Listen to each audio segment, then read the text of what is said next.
I had already initially filmed a video, being super excited to see this Netflix live action Avatar: The Last Airbender. I do want to watch the live action Avatar. I saw the trailer and it looks like it's gonna be pretty good. But you know, we all know what happened to M. Night Shyamalan's movie that we do not speak of. That set the bar really low. So I'm like, it has to be at least better than that. The bar was set low, but it wasn't set that low. I was excited for this because the original Avatar: The Last Airbender is one of my favorite cartoons. I watched the freaking cartoon when it first came out back in 2005. I was like in the 5th grade or whatever. This was like pre-internet age. Okay, there was already internet, but I didn't have internet. I lived in poverty. I had to watch this on cable. I don't know, for some people nowadays, that's probably unheard of. I rewatched it later on as an adult just to see if I just liked it because I was a kid or because it was actually good, but it was actually good. No one expects a live action to be better than the original animation. It's not like I was expecting it to blow me away.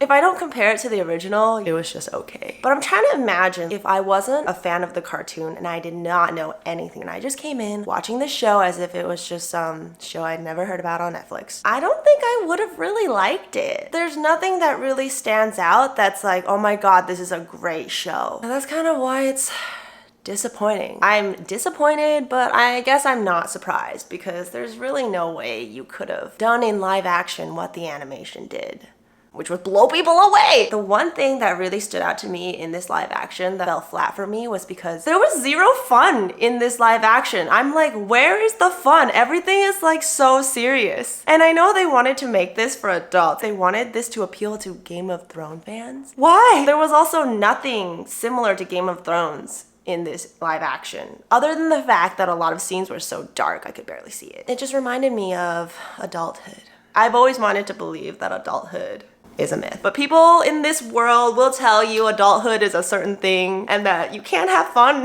when you're an adult. This is exactly what this show feels like. You've grown up and you can't be all fun and games. You gotta be all serious. We gotta stop the Fire Lord. People are dying. Okay, you want this to be all serious and stuff, but there was no substance in it. It's like they took a lot of the fun out of the cartoon, but they didn't replace it with anything substantial. There was nothing additional that they added to the story that really justified it. So it kind of felt a little empty. It felt like an empty shell of the original cartoon. And I'm just like, isn't that what happens to all of us when we grow up? We were all full of hopes and dreams and fun and energy when we were young, and then when you grow up, you're kind of a hollow shell. Is that what this live action was trying to do? All these kids are so serious in this show. Sokka wasn't even funny, and I'm like, that was the best thing I loved about Sokka, because he was so funny. And now in the live action, he's just kind of sarcastic, but like dryly so. Aang has lost his childish side, which was a part of him that made him really interesting and relatable. And now he's like this 12-year-old kid that's trying to be serious because he's forced to grow up. Overall, he wasn't the worst character in this. Katara, there was nothing special about her personality. She's so boring and bland. She didn't ever get super angry. She wasn't feisty the way you expect someone like her to be because, you know, she wants to fight. There's still that, I don't want to just be a healer. I want to fight. I want to be a warrior.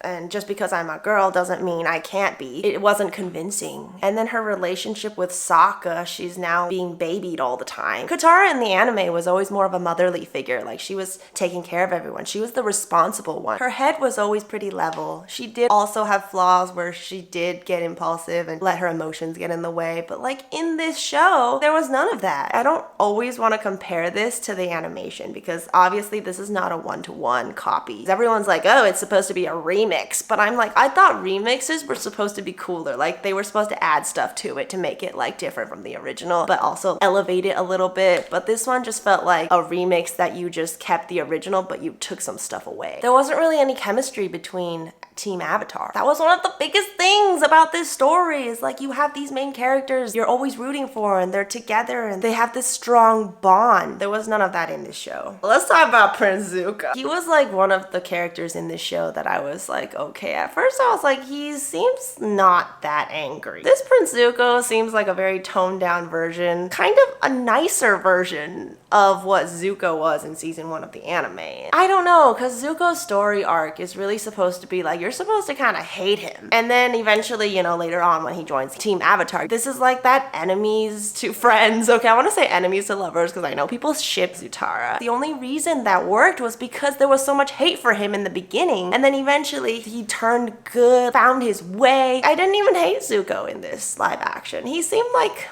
a lost kid. I remember really hating him because he was always trying to capture the Avatar. Need to restore my honor. There was barely any of that. And that might have to do with Fire Lord Ozai. Like, he was in season 1. We didn't even get to see his face until later on in the anime, but they introduced him really early on. And yes, Daniel Day Kim is hot. So maybe that's why they wanted to put him in so early and show his face and everything. But he's lost his mystery. Back in the day, before we knew what he looked like, he was all mysterious and dark. And now he seems like he actually cares about Zuko. They showed the Agni Kai between them two. When he's burning Zuko's face to give him that scar, you could see sadness in his eyes. That was a different characterization that I didn't expect, but it kind of made him less scary. I guess that could potentially work later on. That brings me to freaking Azula, my least favorite adaptation in this live action, because before she went crazy in the anime, she was